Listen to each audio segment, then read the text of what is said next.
Hadir kembali Ustadz Dr. Dudu Hermawan MAG dengan kajian fikih aktual, kontemporer, mendalam, berdasarkan Al-Quran, hadis, pendapat ulama 4 mazhab, dan ulama kontemporer. Simak terus video-video terbaru di channel YouTube Hermawan Al-Garute. Jangan lupa like, share, dan subscribe. Assalamualaikum warahmatullahi wabarakatuh. Waalaikumsalam. Hamdan wa syukran lillah, salatan wa salaman ala rasulillah wa ala alihi wa sahbihi wa mawala amma ba'du. Bapak-bapak dan ibu-ibu yang saya hormati,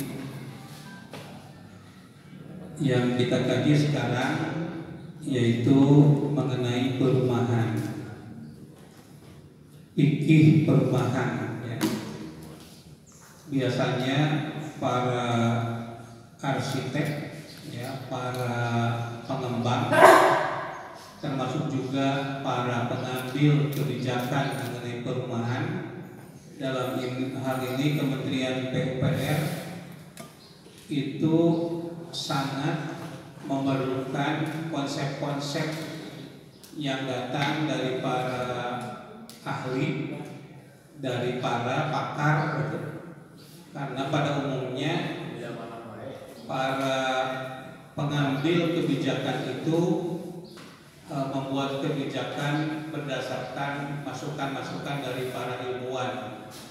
Misalnya Pak Harto ya, membuat perencanaan pembangunan mulai jangka panjang, kemudian pelita ya, repelita, kemudian kerja tahunan, itu didasarkan kepada teori yang dibuat oleh ilmuwan yang bernama W.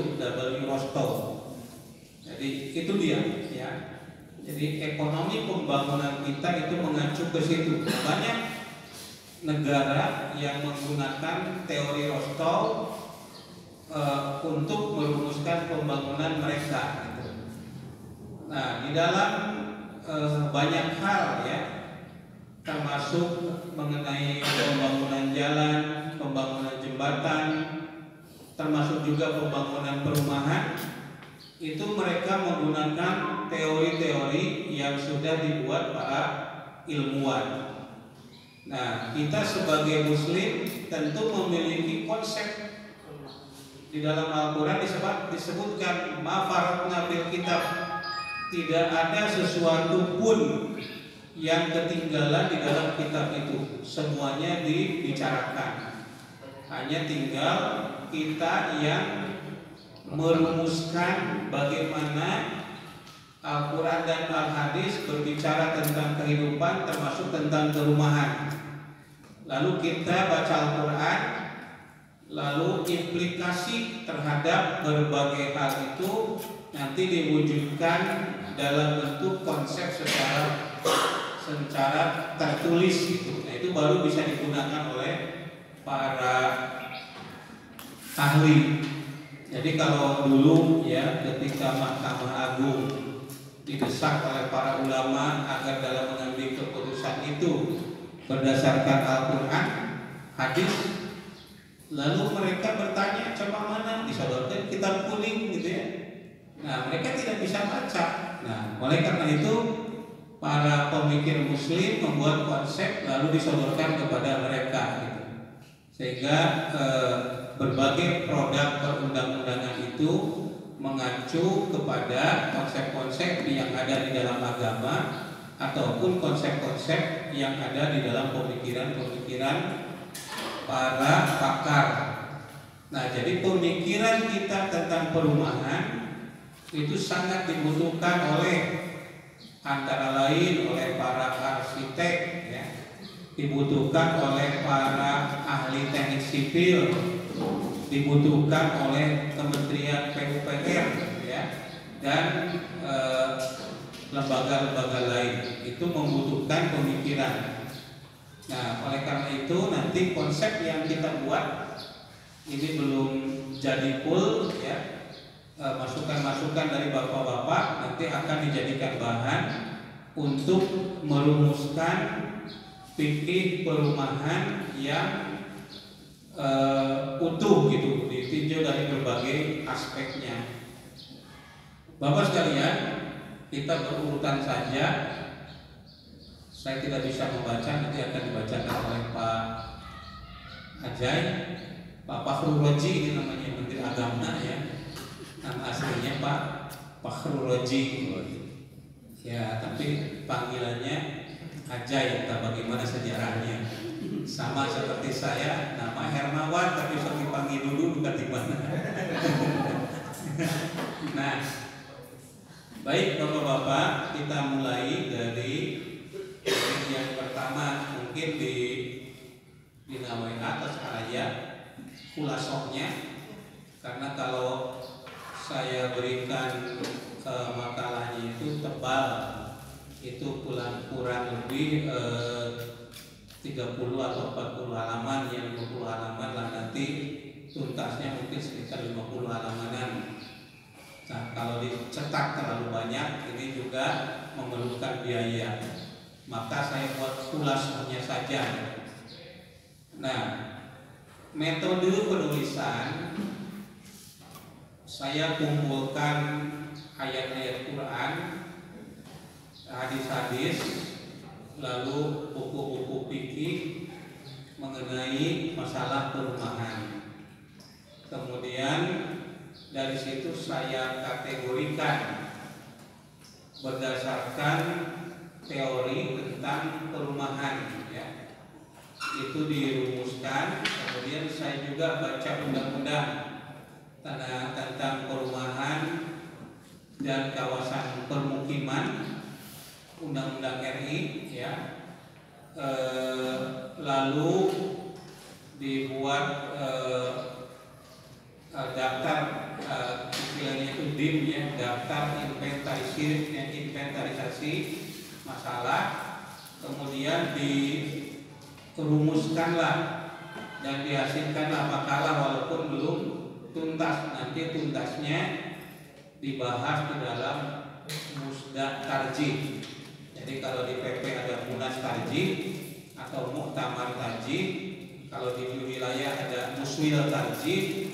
Nah, kalau di kita ada musda tarjih. Nah, nanti disodorkan kepada orang yang kita anggap ahli dalam bidang fikih, kemudian dimasukkan nanti dipinalisasi dalam musda tarjih itu. Bapak sekalian, yang pertama definisi rumah ya. Jadi ada rumah, di dalam bahasa Arab itu rumah menggunakan istilah beberapa, dar, seperti Darul Arqam, yang rumahnya Al-Arqam bin Arqam. Kemudian yang kedua manjilah. Manjilah itu juga rumah. Kemudian ada istilah maskan. Maskan itu juga rumah. Lalu ada juga bait. Bait itu juga rumah. Nah, kata-kata tersebut memiliki konotasi yang berbeda. Kalau dalam bahasa Arab kan banyak homonim namanya. Ya, satu makna tapi kata yang digunakan banyak.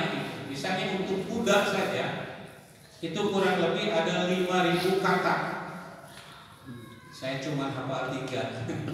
Paros, apalagi soil, apalagi hison, sok 4.877 linawan kan.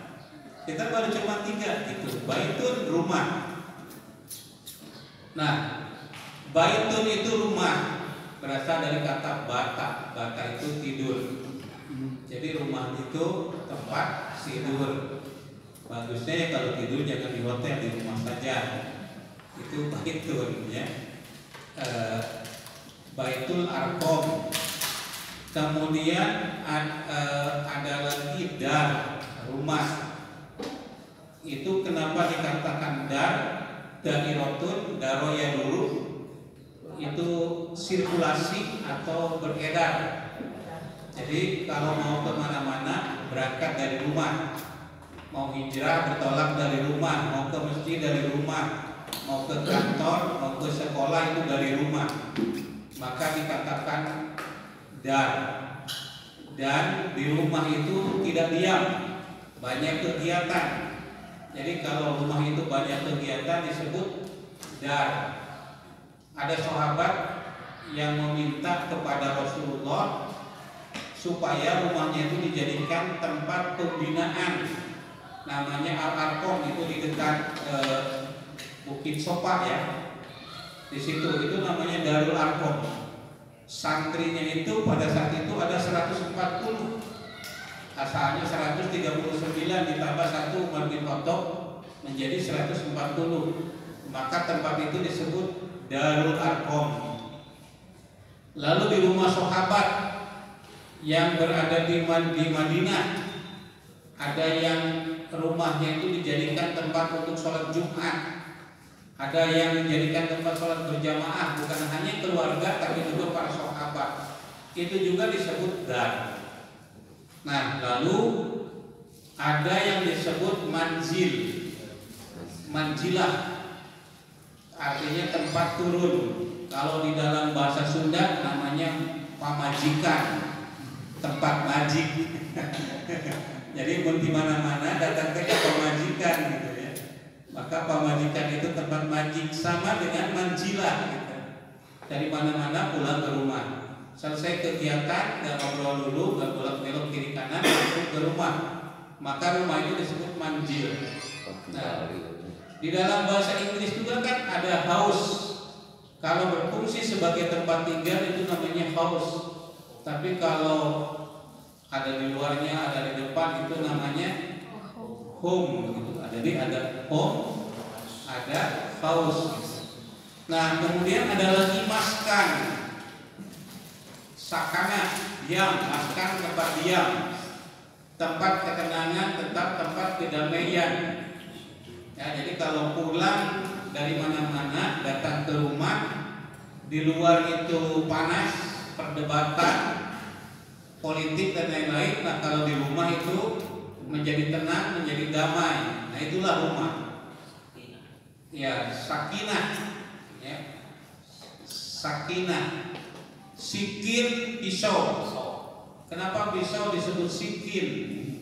Karena kalau binatang sudah disembelih pakai sikin, binatang itu menjadi tenang, ya, tidak abrug-abrugan. Nah, di rumah itu tempat tenang. Nah, itu pengertian atau istilah yang digunakan untuk menunjuk pada arti rumah. Nah, apa rumah itu dalam bahasa Indonesia? Nanti kalau perumusan rumah menggunakan berbagai istilah tersebut, itu bisa dirumuskan dalam pengertian lain. Di dalam Undang-Undang tentang Perumahan pasal 1 ayat 7 disebutkan, itu Pak, ini definisi operasional rumahnya itu tadi, bangunan gedung yang berfungsi sebagai tempat tinggal yang layak dihuni, sebagai sarana pembinaan keluarga, cerminan harkat dan martabat penghuninya, serta aset bagi pemiliknya. Nah, di situ ya, rumah itu adalah bangunan. Nah, rumah itu bangunan. Nah, rumah itu nanti di makalah ada rumah yang tidak berupa bangunan, tapi berupa tenda yang bisa dibawa kemana-mana, ya, seperti Presiden Kadafi itu kemana-mana bawa rumah dia. Ya. Jadi kalau mau ke Amerika dia bawa rumah sendiri gitu, tidak tidur di hotel tapi di rumahnya. Ya, itu bisa itu sudah ada sebetulnya di dalam Al-Quran itu. Ya. Nah, rumah itu berupa bangunan yang berfungsi sebagai tempat tinggal yang layak. Itu rumah, tempat tinggal yang layak. Lalu sebagai apa tadi Pak Ajay? ya tempat pembinaan keluarga. Nah, itu fungsi pendidikan ya. Kemudian mencerminkan harkat dan martabat penghuninya dan juga sebagai aset. Jadi di situ dari definisi itu pertama wujud rumah. Wujud itu berupa bangunan. Yang kedua fungsi rumah sebagai tempat tinggal. Yang kedua sebagai tempat pembinaan keluarga. Kemudian sebagai cerminan harkat martabat pemiliknya. Kemudian sebagai aset berarti fungsi ekonomi di situ. Fungsi ekonomi. Nah, fungsi ekonomi ini sebagai investasi. Kalau bapak-bapak beli kendaraan 1 tahun itu turunnya berapa juta? 10 juta. Belinya 200 juta. Ya, tahun depan dijual menjadi 190 juta. Tahunnya lagi, tahun berikutnya lagi jadi 180, 70 terus sampai menurun. Itu kalau beli kendaraan. Tapi kalau beli rumah sekarang 200 juta, tahun depan 200 sampai akhirnya 2 miliar ya. Rumah saya yang di Balai Endah belinya 60 juta. Nah, sekarang kalau dijual kurang lebih 600 sampai 700 juta. Rubah. Itu kalau rumah sebagai aset bagi pemiliknya. Nah, kalau kumpulan dari rumah-rumah itu disebut perumahan. Kumpulan dari rumah-rumah. Tapi ada tambahan lagi yaitu prasarana dan sarana juga utilitas publik ya. Itu namanya perumahan. Beberapa rumah tadi bangunan-bangunan tadi ditambah lagi sarana harus ada jalan. Nah, di dalam ajaran Islam jalan itu minimal 7 hasta. 7 hasta itu satu mahal. Hastana orang Baghdad, bukan hasta orang kita. Hasta itu kurang lebih 70 senti. Jadi ya itu hasta yang sedang ya. Ini dalam 5 meter. Apa? 5 meter. Ya, berarti 5 meteran jalan itu. Jadi cocok untuk 2 mobil. Jadi jalan itu bisa dilalui oleh binatang, bisa dilalui oleh kendaraan, dan bisa dilalui oleh orang. Nah, oleh karenanya kalau ada persengketaan, ini nanti ada di makalah yang lengkapnya mungkin. Kalau ada persengketaan mengenai jalan, trotoar misalnya, nah maka di dalam Islam itu ukur saja 7 hasta gitu. Kalau agak jorok dikit, ini berarti melanggar. Dia dikalahkan dalam persidangan kalau di pengadilan. 7 hasta kurang lebih 5 meter itu jalan. Jadi ada sarana itu kalau perumahan itu bukan hanya rumah, tapi ada prasarana. Di antaranya jalan. Kemudian ada lagi selain dari jalan itu ada kewajiban misalnya masjid, kemudian ada drainase atau aliran air gitu, dan tempat-tempat yang lainnya. Itu kalau membangun satu perumahan harus ada masjid, juga harus ada lembaga pendidikan. Itu persyaratannya, sarananya. Kesehatan. Nah, mengenai trotoar tadi ketentuannya dalam Islam. Jadi kalau jalan itu ada orang yang membangun di pinggir jalan, kalau menyita, kalau mengurangi jalan 5 hasta, itu berarti dia melakukan pelanggaran. Yang kedua, kalau rumah itu berada di depan, maka rumah di depan itu berkewajiban, itu ditulis di Nailul Autor, untuk membuat jalan orang bisa masuk jalan kaki, ya, dan tidak menyenggol yang lain. Jadi tidak boleh ada gang senggol atau gang mesra. 50 cm kan kalau berpapasan itu akan kena senggolan. Ya, akan senggolan, itu tidak Islami. Coba bapak-bapak pergi ke Garut Kota di Legok Ringgit, ya, di Legok Ringgit, jalanan Legok. Kemudian jalannya itu tidak masuk untuk 2 orang. Nah, itu bukan jalan sesuai ajaran agama Islam. Kemudian adanya talang air atau drainase, ini juga diatur di dalam ajaran Islam, ya. Di antaranya ada seorang sahabat yang bernama Abbas, kemudian membuat talang, ya, di tanahnya Umar bin Khattab karena penuh dengan air. Lalu Umar ketika lewat, talangnya itu pecah, bajunya itu kena darah ayam. Saat Abbas itu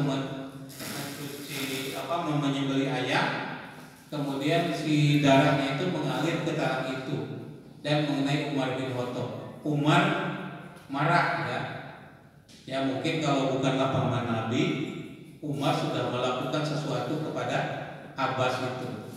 Nah, yang kemudian oleh Abbas dijelaskan bahwa Rasulullah membuat talang di tempat itu, jadi harus ada talang.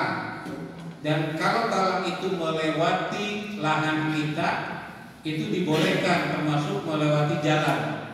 Jadi ada drainase di kiri kanan, kemudian ada talang yang melintasi jalan, atau mungkin sekarang ada di selokan itu ada dikuburkan kabel-kabel listrik, telepon, ya, pipa air dan lain-lain sebagainya. Itu sudah diatur oleh Rasulullah SAW sejak awal, dan fasilitas-fasilitas lainnya.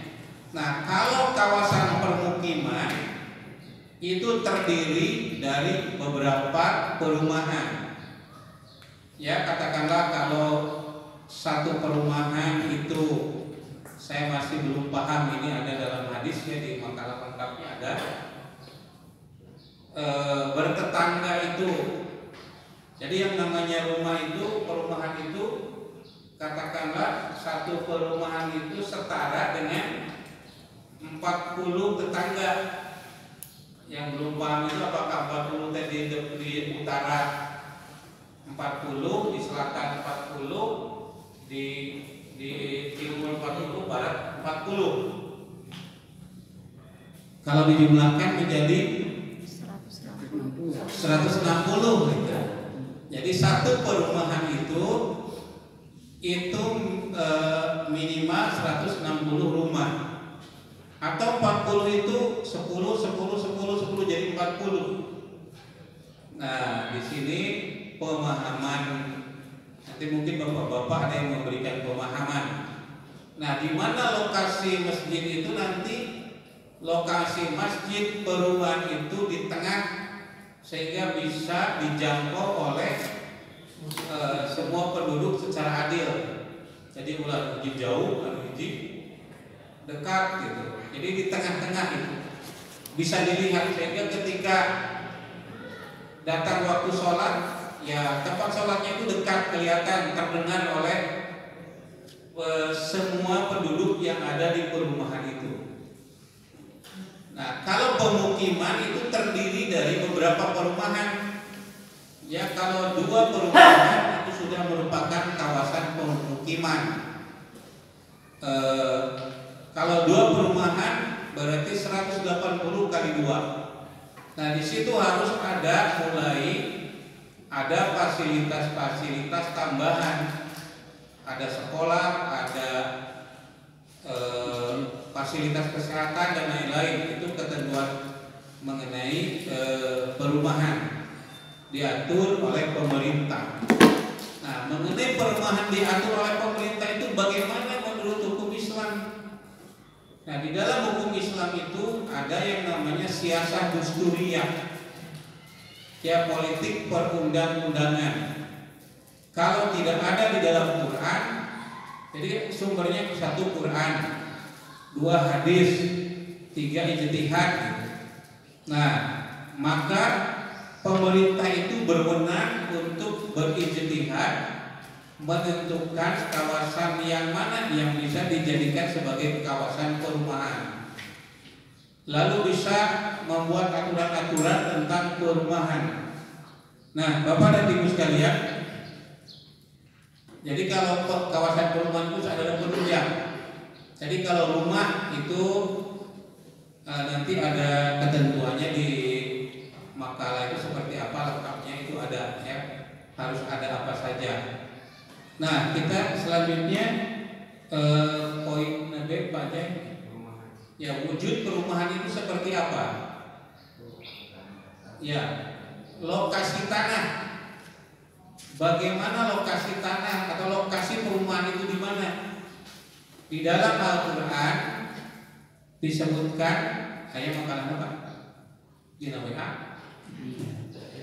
Bisa di tanah datar, apalagi Pak Jai? Bisa di pegunungan, ya, bisa di gua, itu asal kaki, di kawasan datar, lalu di pegunungan. Pegunungan itu tidak berarti pegunungan yang ada di Indonesia. Kalau yang ada di Indonesia pegunungannya berupa tanah. Nah, sehingga kalau musim hujan bisa longsor. Tapi kalau di daerah Timur Tengah, di Mekah, di Madinah, itu gunungnya gunung batu, itu bisa dipahat, bisa dijadikan perumahan, atau dijadikan rumah. Kalau dataran tidak jadi masalah. Biasanya kota itu yang pertama berada di daerah datar, yang kedua banyak airnya, ya. Dan kalau di Sumatera di atas air, ya, di terbilahan, di terbilahan rumahnya Umar Hani itu di atas air, ya. Nah, jadi kalau di dalam Al-Quran, itu disebutkan di situ di tanah datar, kemudian di pegunungan, atau mungkin bukan di gunung apa namanya? Bukan di gunung tanah gitu, atau bukan di atas gunungnya, tapi di sekitar wilayah pegunungan. Jadi kalau di kota itu di tanah datar, tapi kalau di kampung itu daerah-daerah sekitar gunung. Nah, mengenai di mana posisinya itu tergantung kepada siasah dusturiyah. Pemerintah membuat aturan, dan pemerintah itu sebelum membuat aturan ada kajian akademik. Nah, kajian akademik itulah yang dibuat oleh para ilmuwan, oleh para ahli. Nah, itu mengenai lokasi, ya. Bisa juga di atas gua, atau di dalam rumah itu ada gua. Ketika Donald Trump didemo oleh orang yang berkulit hitam, dia sembunyi di mana? Ya, di dalam, di bunker itu ya, gua itu, ya, di bunker. Nah, jadi di bawah rumah itu ada guanya atau ada bunkernya. Nah, itu tempat sembunyi itu nantinya. Ashabul Kahfi kan di atas gua itu buat rumahnya itu. Nah, itu bisa seperti itu. Ya, kemudian bahan bangunan, ya, bahan bangunan perumahan itu Pak Ajay bisa emas katanya, bisa kulit binatang, ya, atau kebiasaan-kebiasaan yang lain, ya, batu bata, batako. Sekarang ini ada yang lebih hemat lagi, Nah itu nanti urusan orang ahli teknik sipil ya, kalau masalah bahan bangunan itu. Kemudian yang ketiga, nah kualitas rumah yang paling lemah itu katanya sarang laba-laba. Nah itu sarang sangat lemah. Kalau di tafsir Al-Jawahir itu sangat lengkap penjelasan tentang Baitul Ankabut atau Buyutul Ankabut ya, sarang laba-laba, bukan lebah ya, tapi sarang laba-laba itu sangat lemah. Nah makanya tidak dianjurkan bahan baku rumah itu dari sarang laba-laba ya. Nah nanti para ahli kimia seperti ya, para ahli kimia yang berkewajiban untuk menganalisa bahan baku apa yang kuat untuk 100 tahun, 200 tahun bahan rumah itu. Kenapa para ilmuwan Belanda itu bisa membuat bahan bangunan yang tahan ratusan tahun? Padahal bahannya sederhana saja, misalnya hanya dengan bambu, jadi tidak harus pakai besi yang mahal. Atau misalnya Candi Borobudur itu hanya dengan putih telur gitu. Nah, jadi ini tugas para ahli teknik sipil yang memikirkan masalah itu. Jadi Islam itu di dalam menerapkan ajaran Islam itu perlu bantuan disiplin ilmu lain. Nah, itu mengenai wujud rumah. Nah, sekarang kita melihat fungsi rumah. Fungsi rumah itu ada fungsi religius, ya, fungsi keagamaan, ada fungsi kesehatan, ada fungsi edukatif atau fungsi pendidikan, ada fungsi ekonomi, ada fungsi sosial. Nah, masing-masing ada prioritasnya. Di makalah disebutkan prioritas 1, 2, 3 sampai 4. Yang paling pokok pertama ya. Jadi kalau rumah itu kecil, apa yang harus lebih didahulukan? Rumah sekarang kan tipe 21, kamarnya cuma 1, anak 10. Itu tidak Islami. Konyol di dapur. Islam itu mengajarkan ciri bahagia itu punya rumah luas. Hasil penelitian dari para ahli psikologi, kenapa Islam mengajarkan rumah itu harus luas? Islam mengajarkan karena hasil penelitiannya itu begini. Orang-orang yang hidup di rumah yang sempit itu cara pandangnya dalam segala hal itu akan sempit. Ya, jadi misalnya kamarnya cuma ukuran 2 kali 2. Ya. Yang dilihat cuma kiri kanan gitu. Tapi kalau satu kamar ukurannya 6 kali 6 kan luas gitu. Ya. Nah, itu akan mempengaruhi cara berpikir, cara pandang dari para penghuninya. Nah, nanti mungkin kalau lahan sempit, orang itu miskin, maka arsitek itu harus bisa memikirkan bagaimana lahan yang sempit bisa kelihatan luas. Ya. Misalnya permainan warna. Jadi kalau rumah sempit, warnanya harus seperti apa supaya kelihatan luas. Atau tata ruangnya seperti apa supaya kelihatan luas.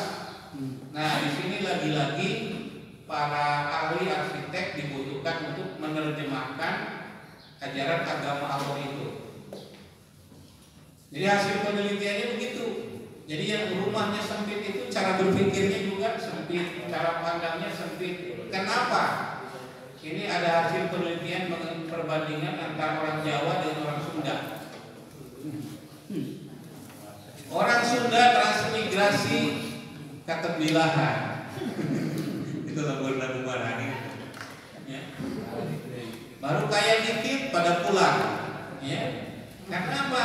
Orang Sunda rumahnya pada kecil, susah seketik balik lagi ke kampung. Tapi kalau orang Jawa tidur di tikar saja bahkan tanpa alas mereka mau begitu.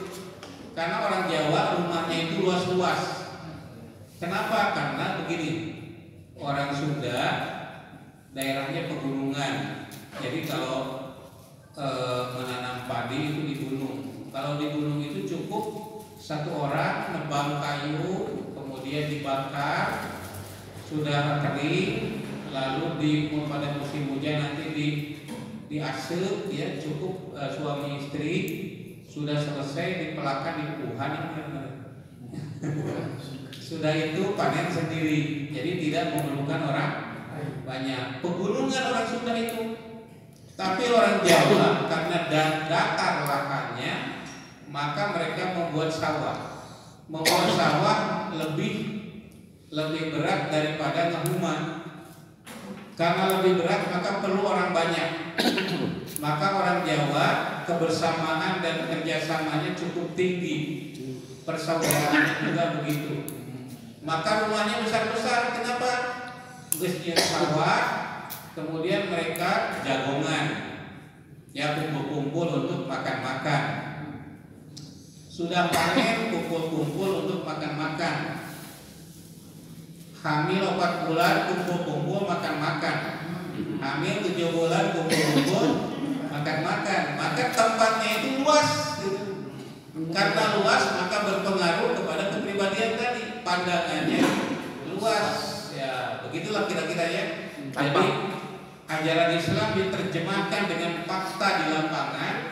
Ya seperti itu dampak psikologis rumah sempit dengan rumah luas terhadap kepribadian. Maka orang Jawa masih bawa nate meri. Jadi orang Jawa di Pak. Iya. Sudah marah lagi. Orang Sunda simbolnya itu ayam. Orang Lahar ayo. Ya, namun hayam 10 dilepaskan ke hiji paburencai. Paburencai. Lamun meri 10 dikejarkan ke hiji paburencai.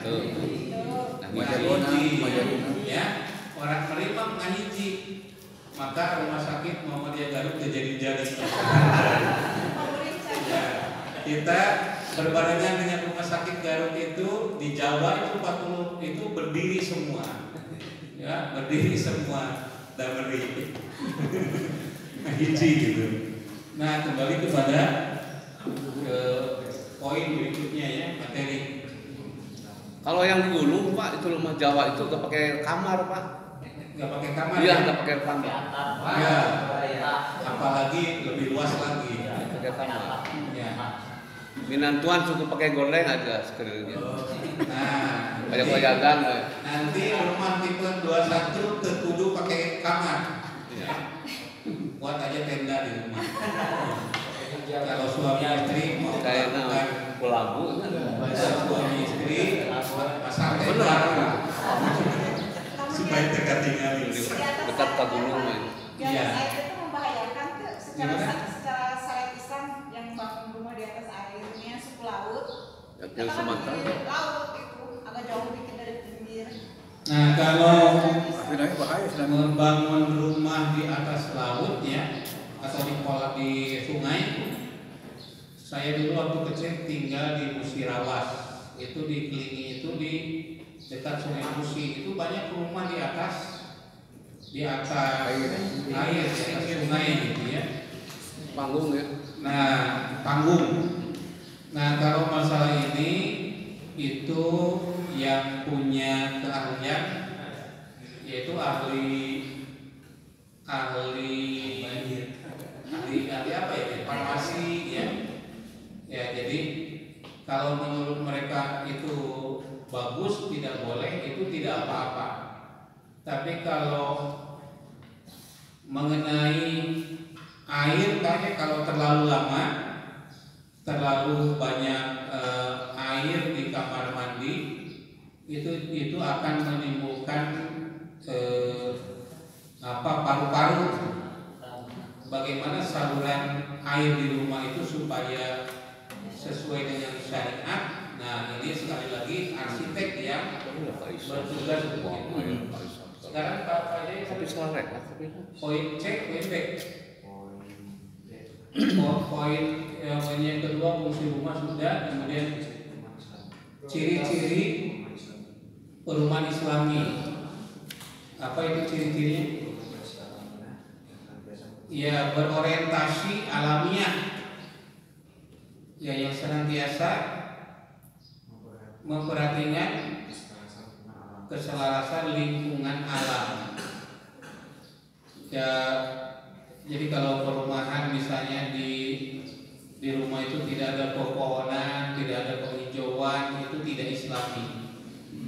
Yang kedua, baca ya, tempat mewujudkan cinta kasih dan pengabdian. Yang ketiga, ya, ketentraman merupakan syarat pokok dalam kehidupan manusia. Jadi yang empat itu harus terwujud ya di perumahan Muslim. Nah, ini lagi-lagi tugas ya dari para arsitek untuk menerjemahkannya. Ketentraman misalnya, warna itu ikut mempengaruhi psikologi dari penghuninya. Tanya kepada arsitek nih, kalau supaya di rumah itu terasa adem, tentram, sakinah sesuai dengan namanya, enak untuk tidur sebagai bait, enak untuk tempat pulang, kalau pulang ke rumah itu enak, sejuk, manjalah, supaya di rumah itu beraktivitas itu menjadi rukan, ruko, apalah, rumah dan kantor, rumah dan toko itu menjadi aman seperti apa? Itu sebagai dar.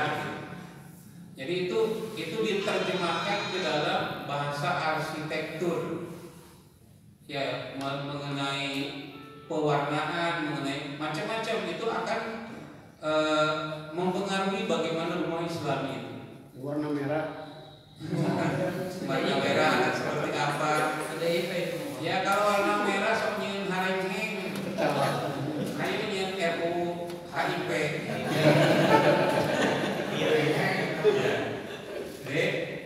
Pak Jai,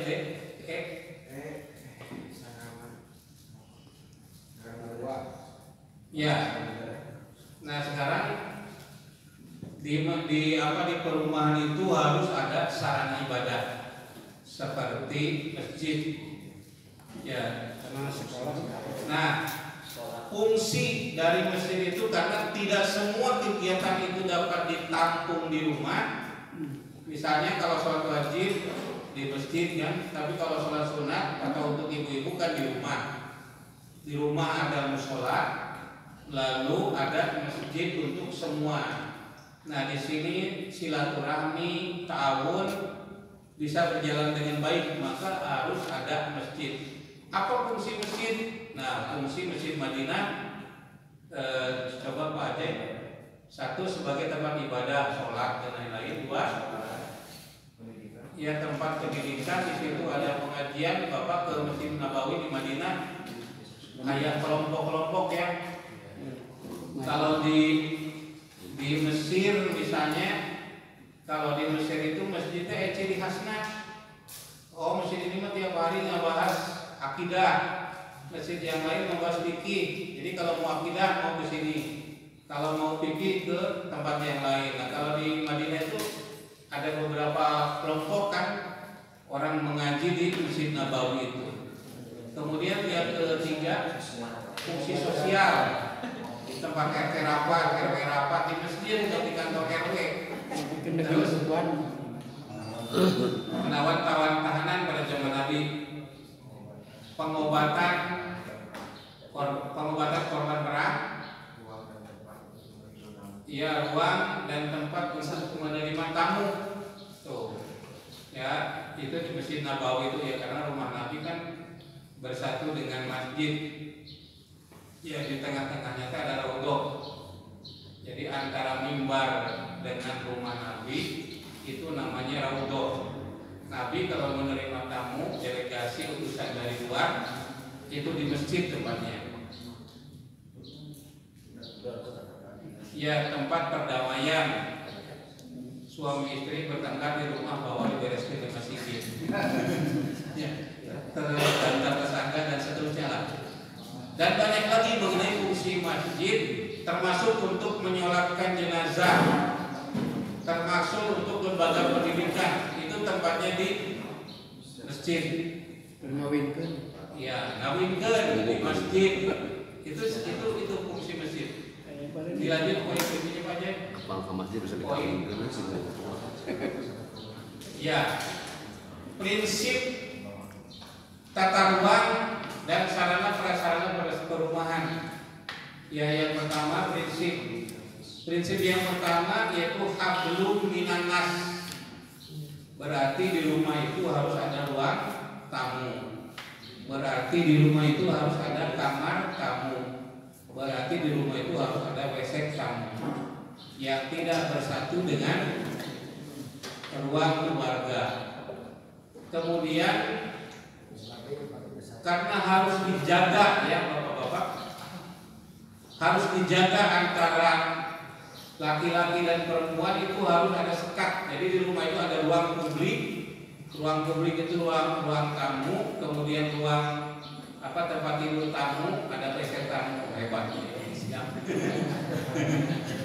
Kemudian ada penyekat supaya ada hijab. Rumah Nabi yang kecil saja dulu ada hijab ya, supaya tamu-tamu itu tidak giling fisik ya di rumah ya. Ada ruang privat gitu. Nah, bagaimana tata cara pengaturannya itu tugas arsitek. Yang kedua hablum minallah. Nah, di situ harus ada tempat sholat atau musola. Kalau tempat musola di luar masjid itu namanya mihrab. Seperti Siti Maryam itu punya mihrab. Jadi di rumah itu juga ada tempat khusus untuk tempat sholat, ya, musola atau mihrab namanya. Jadi kalau malam hari tahajud, zikir, berdoa itu di mihrab atau di musola. Dan yang ketiga prinsipnya yaitu prinsip kenyamanan dan kesehatan. Rumah itu harus nyaman, rumah itu harus sehat, ya, jangan berat-beru, kotor, sampah 5 hari 10 hari tidak dibuang sehingga masuk dapur itu seperti masuk ke tempat pembuangan sampah atau TPA, ya, tempat pembuangan akhir sampah. Nah, kemudian poin yang duanya setelah prinsip apa namanya? Ya. Nah, sekarang hunian Islam itu yang seperti apa? Ya, kriteria hunian Islam itu yang pertama keragaman bentuk terkudus seragam rumah Islam itu, sehingga masing-masing orang kan punya kepribadian. Ada yang bersebulan, ada yang persegi 3, ada yang suka persegi 4, ada yang suka kelok-kelok, ada yang suka lurus. Nah, itu orang itu heterogen. Jadi tidak harus seragam. Inginnya bagaimana sehingga arsitek juga bisa mikir, yang punya rumah juga punya keinginan yang berbeda. Jangan samakan kita itu di antara kita dengan yang lain. Ya, kalau ada buku yang berjudul Quantum Teaching, Bobby De Porter, kalau ingin tahu cara belajar anak, disuruh milih warna apa yang paling disuka. Nah, apakah persegi 3? Berarti untuk persegi 3 mah tersendongeng, inginnya langsung to the point misalnya. Ada yang suka bulu dan macam-macam itu orang itu. Nah, itu bervariasi rumah itu. Kalau kita kan sekarang seragam ya. Nah, bervariasi. Arsitek itu harus lebih paham dalam hal ini. Yang kedua, ya, citra lingkungan yang Islami. Ya, yang menunjukkan desain keislaman ya, seperti kaligrafi, datang ke rumah muslim, sudah kelihatan tandanya tuh ayat kaligrafi, ayat kursi di dalam pantun. Sudah kelihatan gitu. Ya, sehingga rumah itu nyaman. Ya, yang ketiga, ya memiliki sense of direction, ya mengarah. Jadi lamun aya di rumah teh mengarahkan kita untuk menuju masjid gitu. Ya mah perumahan, tapi masjidnya teh di pojok. Jadi si penghuni rumah itu tidak terdorong untuk ke masjid gitu. Nah, perumahan itu harus memiliki sense of direction. Yang keempat, ya adanya pembedaan yang jelas bagi kaum pria dan kaum perempuan. Ya, misalnya masjid, pintu untuk laki-laki di mana, pintu untuk perempuan di mana, untuk wudhu laki-laki di mana, perempuan di mana.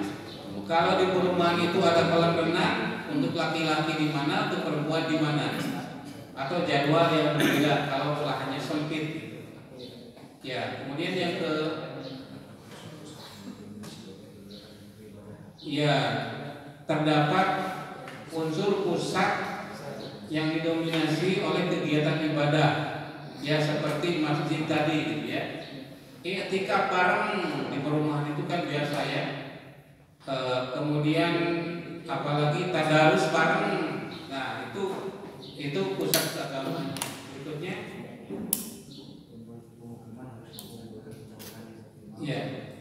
ya harus memberikan kemudahan yang optimal kepada para penghuni dan seterusnya. Itu bisa dilanjutkan Pak ya. Kemudian yang ya dilewat saja selanjutnya Pak ya. Standar perancangan arsitektur Islami. Saya akan menjelaskan saja begini Pak. Di dalam hadis, kalau fikris laki-laki itu dipegangnya tidak boleh pakai tangan kanan. Penjelasan ilmiahnya nanti oleh ahli biologi dan ahli kimia ya. Jadi lamun pipis di kanan ada apa di tangan kanan itu. Ya, kalau pipis harus dipegang oleh tangan kiri. Cebok juga harus pakai tangan kiri ya. Nah, maka posisi bak air itu ada di mana supaya tidak dipegang oleh kiri? Tangan kanan. Maka harus di kanan. Pak. Ya, itu supaya yang hidup airnya tangan kanan, ceboknya pakai tangan kiri. Jadi kalau bak air di kiri ini tidak Islami. Di kanan. Kemudian yang kedua, air itu kan ada dua pula dalam kitab Sakinah ya. Al-ma'u kullatani. Al-ma'u qalilun wa kasirun. Al-qalilu maduna kullataini wa kasiru kullatani fa aksara. Air yang banyak itu la yunajjisuhu syai'un. Nah, itu. Maka supaya air itu tidak menjadi mutanajis, maka ukuran bak itu harus 2 kula. 2 kula itu berapa? 60 kali 60 kali 60. Berarti 216 kubik. Toren terkecil itu 250 liter, berarti itu toren Islami. Ya. Jadi kalau ada cicak bangkai itu jatuh ke situ, itu tidak najis. Ini versi ulama mazhab Syafi'i ya. Tapi kalau Imam Al-Ghazali juga mazhab Syafi'i ya, saya berharap mazhab Syafi'i tidak berpendapat begitu. Menjadi najis itu kalau berubah ya, ta'muhu walaunuhu warihu binajasatin gitu. Jadi kalau tidak berubah walaupun kurang dari 2 bulan itu tidak najis. Keinginan dari Imam Al-Ghazali. Tapi kalau Imam Syafi'i ya berpendapat itu najis. Nah maka ya kalaulah itu diterima, maka bak mandi itu atau di kamar mandi itu paling kecil yaitu tadi ukuran 60 kali 60 kali 60 ya 216 kubik liter kubik kubik ya seperti itulah kira-kira mengenai. Kemudian kalau buang air besar tidak boleh menghadap kiblat dan tidak boleh membelakangi kiblat. Nah, oleh karena itu kloset yang ada di WC itu harus bagaimana? Ya menghadap utara atau selatan gitu. Nah, kemudian kalau mau masuk WC kaki mana dulu? Kaki kiri dulu. Kalau keluar kanan dulu. Nah, oleh karenanya maka pintu WC itu harus memungkinkan kalau masuk kanan kiri dulu. Berarti instansi ada di mana tuh? Kanan atau kiri? Kanan ya. Jadi kalau buka pintu masuk kaki kiri. Nah, itu XI-nya harus di situ posisinya. Kemudian karena air kencing itu najis, maka tinggi kloset itu harus tidak menciprat ke atas. Nah maka bagaimana? Kloset itu harus ditinggikan kurang lebih 15 cm. Ada banget pipisnya jemprot pisang. Ya, saya duduk ya itu menjadi kotor gitu. Nah itu mengenai WC. Ya. Nah kemudian juga mengenai di rumah itu harus dijadikan tempat sholat. Tadi fungsi dari rumah itu fungsi ibadah sholat diantaranya fungsi untuk berdoa itu harus ada tempat sholat dan posisinya harus lebih tinggi dibanding dengan yang lain karena kalau rata kalau air mengalir itu akan masuk ke sana. Jadi tempat sholat harus ditinggikan. Kemudian WC harus agak direndahkan supaya kalau agak sedikit saluran airnya kurang lancar tidak banjir ke rumah. Kemudian fungsi-fungsi musola itu kan kita harus menghadap kiblat ya. Nah maka meletakkan bangunan itu harus posisinya itu ya kalau tidak menghadap utara atau selatan timur barat ya harus pas ya kiblatnya, jangan sampai rumah mana kiblatnya jauh tuh juru ya. Jadi harus lurus begini gitu. Nah ini tugas arsitek lagi gitu ya. Jadi ada tugas arsitek, ada tugas teknik sipil. Kalau teknik sipil itu bahan-bahan bangunan, gorong-gorong, jalan, itu tugas teknik sipil. Nah kemudian bapak-bapak dan ibu-ibu sekalian yang terakhir sekali Pak ya mengenai hak ujiwan, hak bertetangga dalam kaitannya dengan perumahan. Yang pertama tadi sudah dijelaskan mengenai jalan, mengenai talang air. Kemudian yang ketiganya itu berkaitan dengan yaitu mengenai jalan bagi orang yang berada di belakang rumahnya. Itu rumah yang di depan itu harus memberi jalan. Itu tidak boleh, ini tanah saya digembok, itu tidak boleh, itu dolim itu namanya. Itu harus memberi jalan yang di depan. Ya. Kemudian yang keempatnya yaitu mengenai menyimpan kayu. Jadi Islam itu mengajarkan kita tidak boleh melarang tetangga menyimpan kayu atau menyandarkan kayu di dinding kita. itu tidak boleh dilarang. Tapi untuk itu harus minta izin terlebih dahulu, ya. Harus minta izin terlebih dahulu kepada tetangga.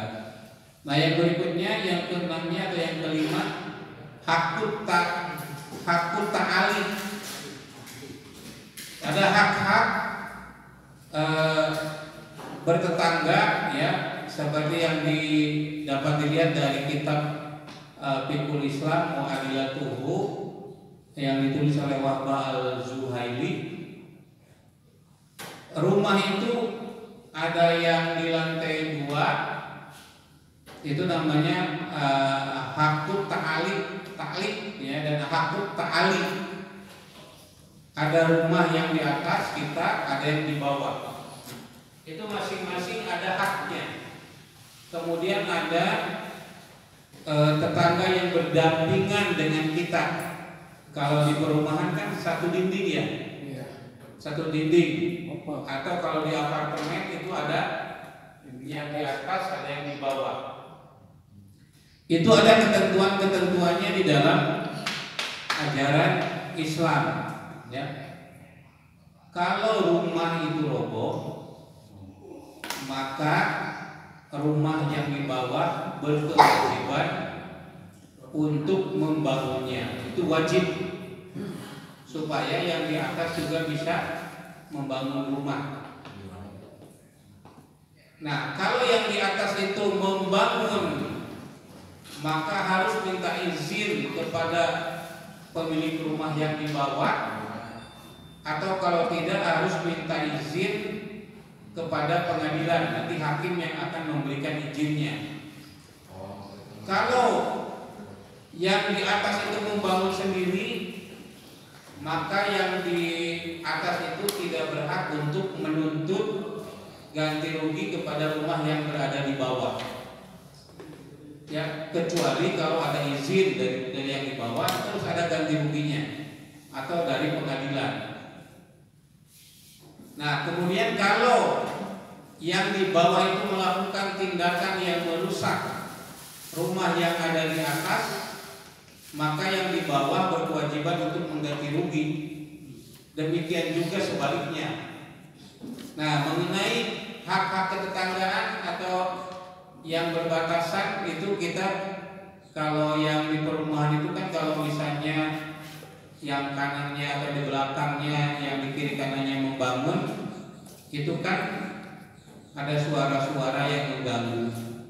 Nah, itu tidak apa-apa, asal memberitahu atau minta izin. Kalau tidak diberi izin, itu harus melalui pengadilan, hakim yang menentukan. Tapi lamun kita perlu ke pengadilan, cukup PKRT lah, gitu ya. RT yang mengizinkannya kalau yang bersangkutan tidak mengizinkan, gitu. Jadi walaupun berhak, seperti tadi saya katakan, berhak kita menancapkan kayu di dinding tetangga, itu berhak, ya. Tapi tetap harus minta izin. Nah, kalau tidak diberi izin, itu harus melalui pengadilan. Pengadilan akan mengizinkan, dipaksa oleh pengadilan, gitu. Nah, itu ketentuan-ketentuan ajaran Islam mengenai masalah perumahan. Nah, jadi saya kira dengan hal seperti itu, dalam mengenai undang-undang tentang perumahan, Islam itu bisa memberikan sumbang saran apa yang harus ada dalam ketentuan-ketentuan itu tadi. Bapak dan Ibu sekalian, itu saja ikhwal berkaitan dengan rumah, perumahan dan permukiman. Terima kasih. Wassalamualaikum warahmatullahi wabarakatuh. Demikian pemaparan dari narasumber kita terkait perumahan, mulai dari fungsi, wujud, definisi sampai desain rumah seperti apa. Untuk selanjutnya kami persilahkan kepada 3 penanggap pertama untuk memberikan tanggapan, komentar maupun masukan terkait materi yang telah tadi disampaikan. Dengan hormat dipersilakan kepada hadirin semuanya. Silakan sebutkan nama dan putusan. Assalamualaikum Assalamualaikum warahmatullahi wabarakatuh. Kebetulan saya bertetangga dengan perumahan Pak di Jaraga. Yang pertama mungkin sudah melihat di dua tempat yang dekat dengan saya bahwa masjid itu kadang-kadang tidak ada. Jadi kami penduduk asli itu selalu berusaha menyediakan tempat tanah yang kosong untuk masjid mereka itu. Tapi yang miliknya itu Pak ya diberi tanah masjid. Kok berbatasan dengan penduduk asli itu ditutup dengan pintu besi, dan kelihatannya mereka itu adalah seperti curiga, Pak. Jadi kejahatan yang datang akan merusak pencurian seperti dari dari penduduk asli gitu. Yang enaknya itu. Yang kedua tidak yang tadi termasuk pada tidak bisa bersosial dengan penduduk asli sana, pakai satpam dan sebagainya. Jadi sampai saat ini kita itu tidak bisa bebas Pak. Padahal dia itu orang Indonesia, orang Garut, agama Islam. Tapi kenyataan begitulah, penuh kecurigaan. Yang kedua Pak, rumah di atas air yang tadi dikatakan Bapak yang ada di Sumatera, walaupun saya dari Sumatera. Karena saya hafal, saya kerja di Bukitana. Kenapa dulu tokoh-tokoh yang ada di sana membuat rumah itu di atas air? Karena alam Perasi itu tidak berubah. Hutannya bagus, tidak pernah diganggu, tebangannya juga seenaknya. Jadi kalau rumah mungkin itu dibangunnya dengan jarak kemungkinan ya 20 meter atau 15 meter itu berubah Pak. Puluhan tahun itu berubah. Karena hutan yang ada di sekitarnya itu dalam keadaan utuh sebagai sumber air. Gitu ya. Yang kedua sekarang kan di mana-mana itu hutan habis Pak. Cuman yang disayangkan itu tidak pernah Jokowi dan segala semuanya itu mengatakan bahwa itu banjir, longsor dan sebagainya itu diakibatkan oleh hutan. Kalau Bapak mau tahu, tolonglah, karena Bapak tidak sadar bahwa dulu pekerjaan mesin di tahun 70 itu ada larangan boleh ada pengirian mesin itu 45 kilo dari hutan. Sekarang Bapak sering ke Mamumpek, sering ke Bunggulan, itu setiap langkah ada pengirian mesin Pak. Dan kayu numpuk di sekitar rumahnya itu.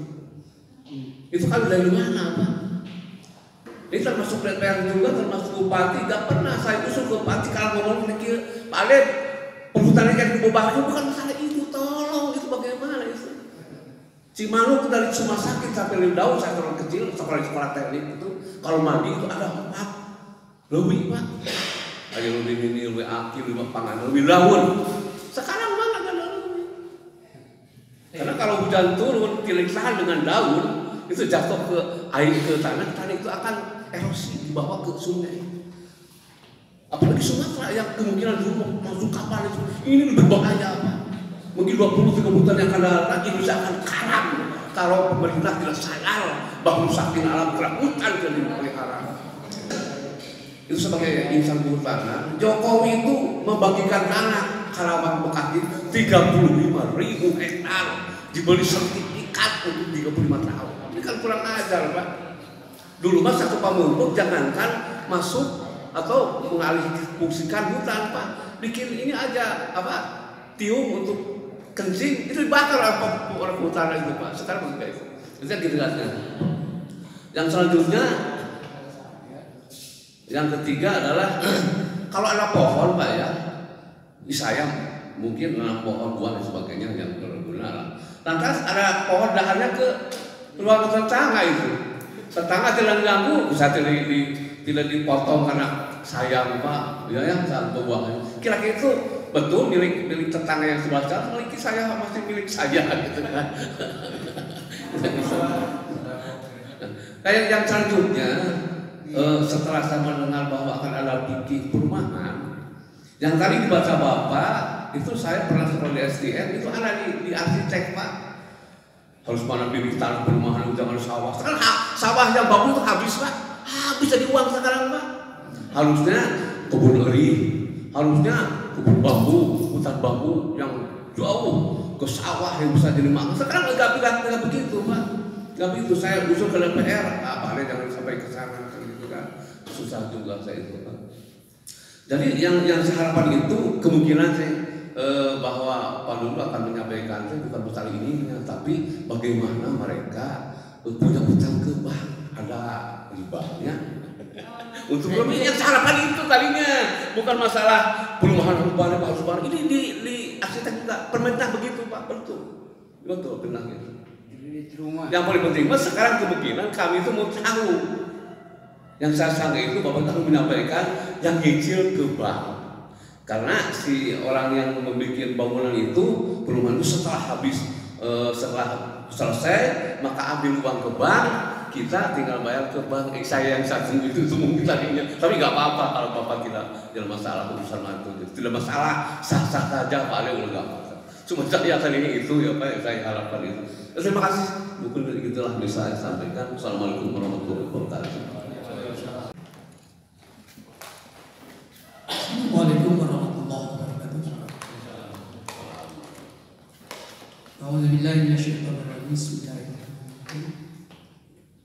Wa idz akhadna mitsaqakum la tasfikuna dima'akum wa la tukhrijuna anfusakum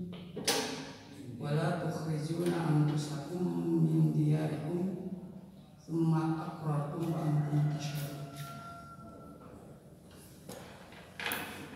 Kemudian ayat yang lain, wa idz akhadna mitsaqa bani Israila la ta'buduna illa Allah wa bil walidayni ihsana wa dzil qurba wal yatama wal masakin wa qulu lin nasi husna wa aqimus salata wa atuz zakat thumma tawallaytum illa qalilan minkum wa antum mu'ridun. Ayat surah Al-Baqarah ayat 83 dan ayat 85. Bapak yang kami hormati, menyimak dari penyampai tadi, mungkin ada dua kalimat dulu, ada kalimat rumah sama perumahan. Kemudian yang saya harapkan ini juga mengenai kondisi perumahan yang biasanya masalah cicilan itu. Jadi yang dipertanyakan sama kami biasanya pengembang itu bahasanya kredit apa kontrak gitu. Bagaimana membedakan antara kredit dan kontrak? Yang kebijakan dari ayat tadi secara simpel saja, mungkin hubungan secara Islamiknya biasanya kondisi masyarakat atau perumahan, jadi ada batas, akan membatasi diri dari masyarakat seolah ada seperti pembangunan ini gitu ya, seperti yang Bapak tadi sampaikan. Sedangkan di ayat yang tadi itu perilaku musnad itu sangat diutamakan. Jadi seolah perilaku manusia yang di Al-Quran itu sudah diabadikan kebanyaknya wanak fil Quran dan Isra itu kan. Mungkin salah satunya yaitu hubungan harmonis dengan masyarakat. Kemudian kebijakan yang lainnya wala tukhrijuna anfusakum min diyarikum. Mungkin ini pemanfaatan lahan tanah seperti tadi, walaupun sifatnya pengadaan tanah itu kondisional, tergantung kebutuhan. Walaupun untuk sementara memang dipergunakan yang tidak produktif, ya. Tetapi kalau pertambahan penduduk semakin bertambah itu tidak bisa dimenang. Sumber air, sumber pertanian. Nah, cuma mungkin itu karena agama itu sifatnya kondisional dan Al-Quran juga itu sifatnya kondisional. Itu mungkin yang pertanyaan kami ini sekarang pengadaan perumahan itu Islami tidak. Satu mengenai tempat, areal gitu. Yang kedua hubungan masyarakat. Yang ketiga di hadis itu kan di bab fikih itu ada istilah kita tidak boleh menjual tanah sebelum kita menawarkan ke tetangga yang di dekat. Karena tergiurnya penjualan terhadap pengembang itu lebih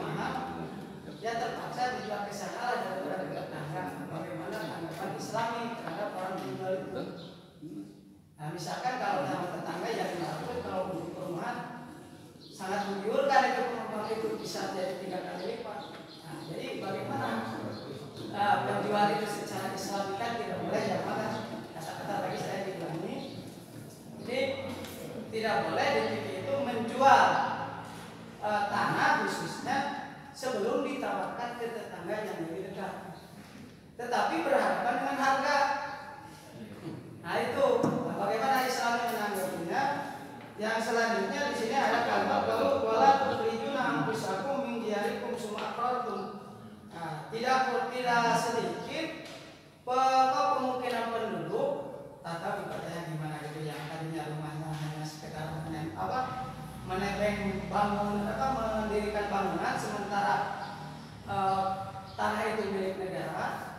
Kemudian ada pengembang untuk dibangun sebuah bangunan yang elit, kemudian seolah-olah diusir gitu. Atau ada istilah usaha pengalihan penduduk karena dengan dasar tanah ini akan dibangun dengan berbagai hal. Karena misalkan tanah ini mau dibangun dengan bangunan yang lebih mewah, yang akhirnya masyarakat di situ itu setempat itu menghilang. Mungkin pergeseran seperti Betawi lah, penduduk aslinya jadi di pinggir. Apakah tidak termasuk wala tukhrijuna anfusakum min diyarikum? Mungkin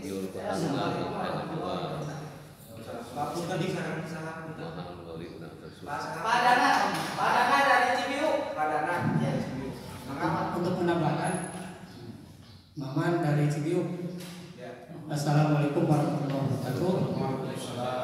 Barangkali menurut pendapat saya mengenai isi rumah yang telah Bapak sampaikan tadi sebetulnya bukan hal yang perlu dimutolaakan sebetulnya, karena ini sudah jelas baik dalam Al-Quran juga hadis sebetulnya.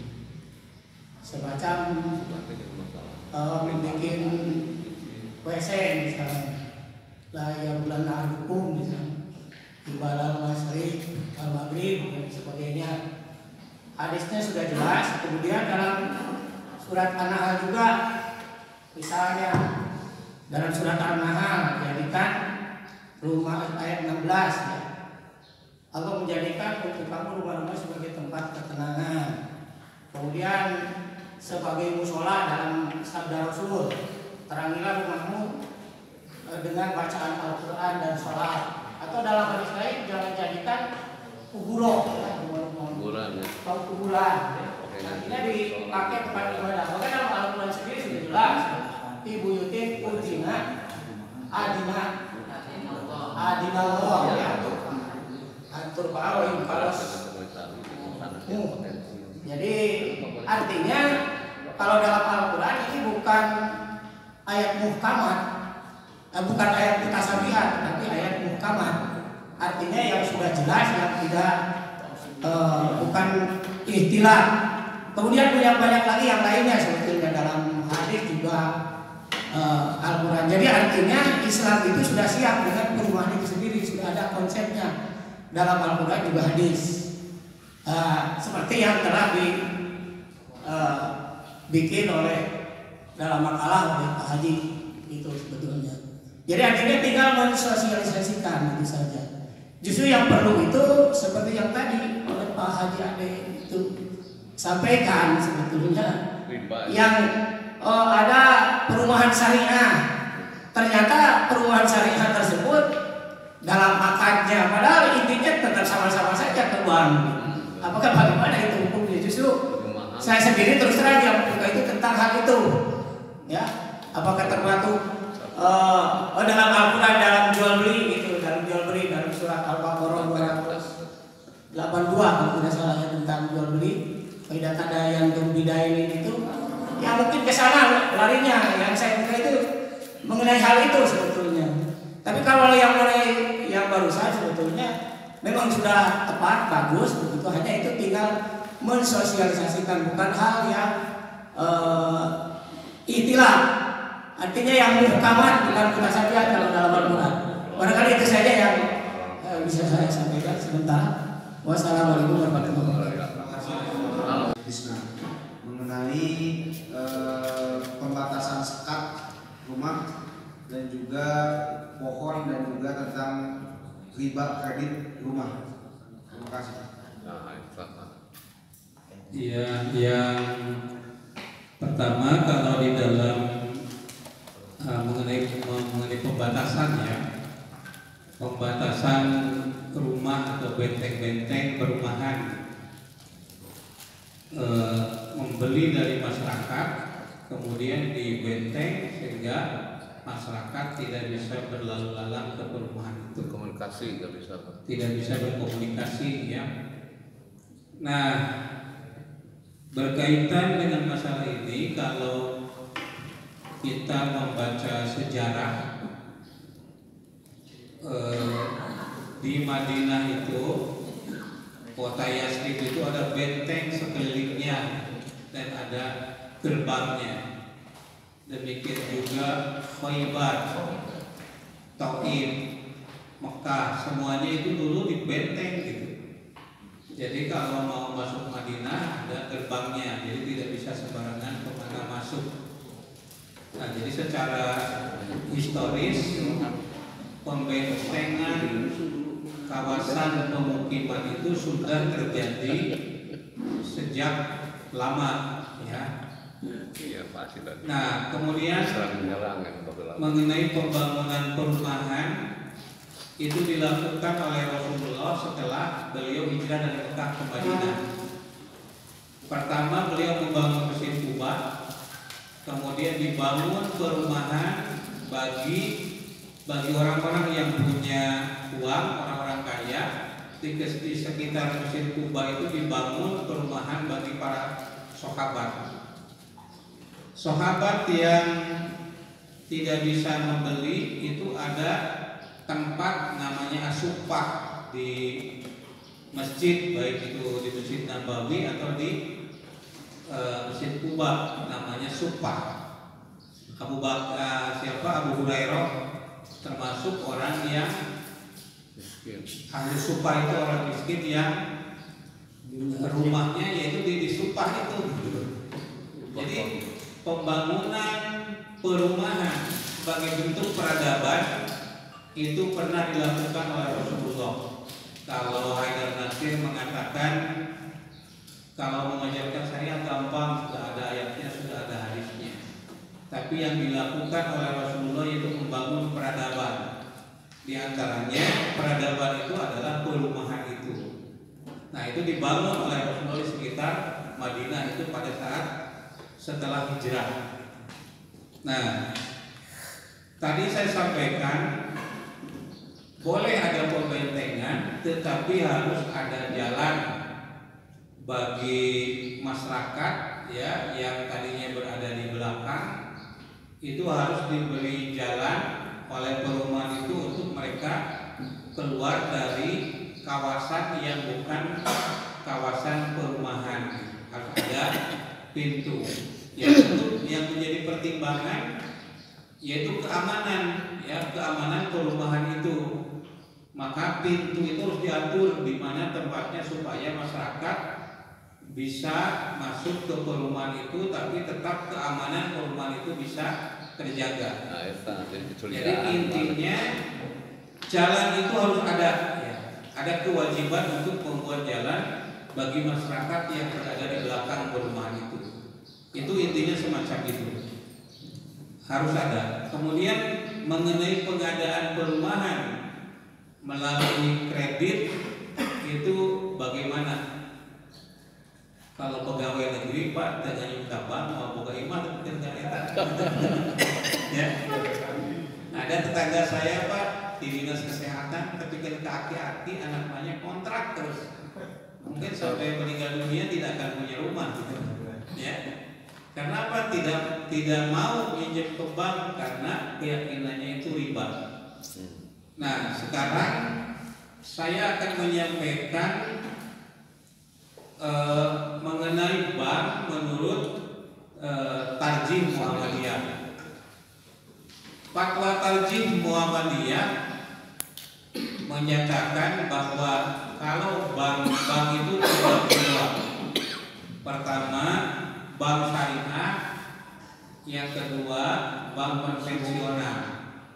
Nah, kalau bank syariah itu jelas halalnya, ya, karena produk perbankan syariah itu adalah produk-produk yang ada dalam syariat Islam, seperti rohnun, iwalah, wakalah, jihalah, ya, kemudian ariyah atau juga tadayun, itu semuanya diatur di dalam fikih Islam. Bank syariah itu menggunakan hukum-hukum yang berlaku dalam Islam, seperti qirot, mudharabah, termasuk di dalamnya syirkah, ya, IMBT, ijarah ma'al muntahiyah bitamlik. Ijarah muntahiyah bitamlik. Ijarah muntahiyah bitamlik. Contoh beginilah, karena saya sudah praktek begitu, ya. Jadi saya punya rumah itu pinjam ke bank syariah mandiri. Takaran muka bank syariah mandiri, langsung saya buka pantonya, itunya. Jadi saya nasabah pertama. Murah. Bank syariah mandiri, ya, waktu itu. Nah, dan bank muamalat. Jadi saya punya 2 sampai 3 rumah itu melalui bank. Jadi bank itu membeli rumah itu, kemudian dijual kepada saya melalui dicicil. Ada dua akad di situ. Pertama yaitu ijarah, sewa menyewa. Saya menyewa rumah itu sambil mencicil, ya, namanya ijarah muntahiyah bitamlik, IMBT gitu. Nah, ijarah itu disewakan kepada saya. Jadi misalnya sewanya 1 juta per bulan atau berapa. Kemudian saya juga sambil nyicil. Jadi selama saya mau menempati rumah itu, saya menyewa karena masih belum milik full saya. Nah, itu ijarah namanya. Karena diakhiri dengan bitamlik itu muntahiyah bitamlik, saya sambil nyicil. Katakan rumah itu harganya 60 juta. 60 juta dicicil sampai habis, selesai lunas, sewanya tidak ada. Jadi rumah itu menyewakan kepada saya sambil nyicil gitu. Nah, itu produknya. Jadi kalau di bank konvensional kan tidak begitu, bunganya sekian. Ya, nanti perubahannya tergantung kepada BI rate, ya. BI menentukan berapa suku bunga dari perbankan dalam tahun tertentu begitu. Nah, jelas kalau bank syariah itu halalnya. Walaupun misalnya ada kelebihannya, mungkin saja lebih dari bunga atau kurang. Yang menentukan itu akadnya. Akad itu ikut menentukan. Seperti bapak menyerahkan seorang anak perempuan, silakan anak ini kamu gauli. Dengan akad yang satu, saya terima saya nikahkan kamu dengan anak saya. Terima, ya. Tuh akadnya berbeda, perbuatannya sama gitu, tapi hukumnya itu berbeda. Nah, kedua bank konvensional. Bank konvensional itu ada 2. Pertama milik pemerintah atau milik negara, dan yang kedua adalah milik pribadi, privat. Nah, Islam Muhammadiyah berpendapat begini. Kalau bank pemerintah itu termasuk subhat halal, ya. Halal.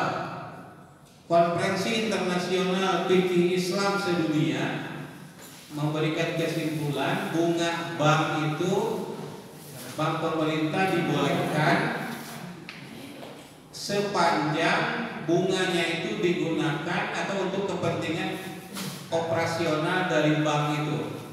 Lebih dari situ, itu masuknya kepada riba. Maka bank-bank di dunia Islam itu ada yang 4% bunganya per tahun, ada yang 5%, dan yang menjadi patokan adalah inflasi di negara tersebut. Katakanlah dalam era Jokowi ini inflasinya 6% atau mungkin lebih sekarang gitu ya. 6% itu berarti bunga bank dalam 1 tahun itu 6%, kalau lebih termasuk kepada riba, itu konferensi internasional. Tapi Muhammadiyah berpendapat begini dalam fatwa tarjih, bahwa bank pemerintah itu walaupun ada bunga itu kembali lagi kepada rakyat, bukan untuk kepentingan pribadi-pribadi, maka itu hukumnya boleh. Nah, maka kredit perumahan yang pembiayaannya ditanggung oleh bank pemerintah hukumnya menjadi boleh ya. Boleh itu kalau bank pemerintah. Sekarang itu kan yang membiayai perumahan itu kan BTN ya. BTN itu milik pemerintah. Saya tidak tahu 10 tahun yang akan datang apakah masih milik pemerintah atau milik Cina. Ya, karena BRI, bank-bank pemerintah itu punya hutang ke Cina. Kebutuhan oke dipaksa nginjil. Ya, saya tidak tahu itu. Nanti akan menjadi milik siapa? Nanti akan berubah menjadi haram. Kalau sudah milik asing gitu. Jadi itu mengenai kredit perumahan ya. Jadi sudah jelas apa? Ya nanti kalau di makalah lengkapnya nanti Pak akan. Kalau yang pribadi haram Pak ya? Ya kalau yang pribadi haram. Bank-bank milik asing, bank-bank milik pribadi itu haram. Kalau itu bank konvensional. Nah lalu mengenai pengalihan lahan untuk kepentingan pengembangan perumahan ya. Tadi kalau kata Pak Jade bagusnya di kebun atau di yang garu gersang Pak. Ya jadi tidak persawahan. Nah ini terkait dari tadi di Sumatera mah rumah itu di sungai ya. Rawa-rawa. Ya jadi rumah itu ya aman saja karena tidak banyak hutan yang dirambah. Kalau sekarang saya tidak tahu, semakin lama kan berkembang penduduk Indonesia itu. Nah mungkin akan berbeda di kemudian hari. Nah mengenai pengalihan lahan ya, Islam itu mengajarkan bahwa apa tadi innal kala walma wanar apa itu syuroka ya. Kala itu rumput, walma air, wanar api itu adalah milik bersama. Artinya harus dikuasai oleh negara. Kenapa? Karena yang 3 itu merupakan komoditi strategis yang dampaknya cukup besar dalam kehidupan masyarakat. Al-kala itu jangan diartikan rumput itu. Jadi padi berarti bahan pokok artinya. Ya kurma dan lain-lain. Kalau itu merupakan hajat untuk orang banyak, itu milik negara. Yang kedua, alma air. Maka Muhammadiyah itu pernah mengajukan uji materi terhadap undang-undang pengelolaan air dan oleh Mahkamah Konstitusi dibatalkan. Ternyata DPD RI mengajukan air undang-undang yang sama gitu. Sekarang berlaku undang-undang pengelolaan air gitu. Nah, kalau di dalam Islam itu air itu harus milik negara, tidak boleh diserahkan kepada asing yang berwenang mengelola air, akan berdampak kepada dampak yang banyak. Warna api itu bahan bakar seperti gas, minyak, barang tambang lainnya itu juga harus dikuasai oleh negara, tidak boleh menjadi milik pribadi-pribadi. Maka yang berwenang untuk mentasarufkan itu semua termasuk lahan, karena itu adalah pemerintah. Tasarruful a'immah li al-maslahatil ummah. Upaya yang dilakukan oleh pemerintah itu untuk kemaslahatan umat. Nah, karena tidak tahu ya, tidak tahu mengenai aturan, mengenai apakah bahaya atau tidak, masalah atau tidak, biasanya pemerintah itu perlu masukan dari para ilmuwan, dari para ulama, kalau ulama masih dianggap oleh pemerintah Jokowi. Jadi itu diperlukan gitu. Nah, atas fatwa dan masukan pertimbangan dari mereka itu, maka mereka membuat keputusan. Nah, keputusan itu tadi harus al-maslahatil ummah. Jadi ijtihad pemerintah itulah yang menjadi patokan. Katakanlah tadi kalau pesawahan akan dialihfungsikan menjadi perumahan, itu perumahan itu berkewajiban untuk membuat sawah yang baru yang tadinya perkebunan gitu ya. Itu ada ketentuan-ketentuan seperti itu secara regulasi. Tapi persoalannya apakah ini dilaksanakan atau tidak? Nah, ini mengenai pelaksanaan. Jadi regulasinya sudah ada, Pak. Pengalihan lahan dari lahan sawah misalnya untuk menjadi kawasan pemukiman ya dengan pertimbangan tertentu. Itu kalau di pemerintah kan ada RUTR ya, mengenai tata ruang. Tata ruang itu sudah diatur sedemikian rupa. Itu para ahli yang berbicara hanya apakah pemerintah itu mengikuti rekomendasi dari para pakar itu, dari para ulama itu, atau dari para ilmuwan, atau tidak, atau ikuti kepada keinginan para pengusaha, seperti dalam hal COVID-19 ini gitu ya. Sedang PSBB tiba-tiba relaksasi banyak lagi, sedang relaksasi tiba-tiba new normal semakin banyak lagi. Karena kalau para ilmuwan kan tidak begitu rekomendasinya. Nah, jadi mengenai pengalihan lahan itu dibenarkan dan dibolehkan sepanjang secara keilmuan itu memungkinkan untuk itu. Kira-kira begitu Pak ya.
Demikianlah kajian dan informasi yang apik dan menarik dari Ustadz Dr.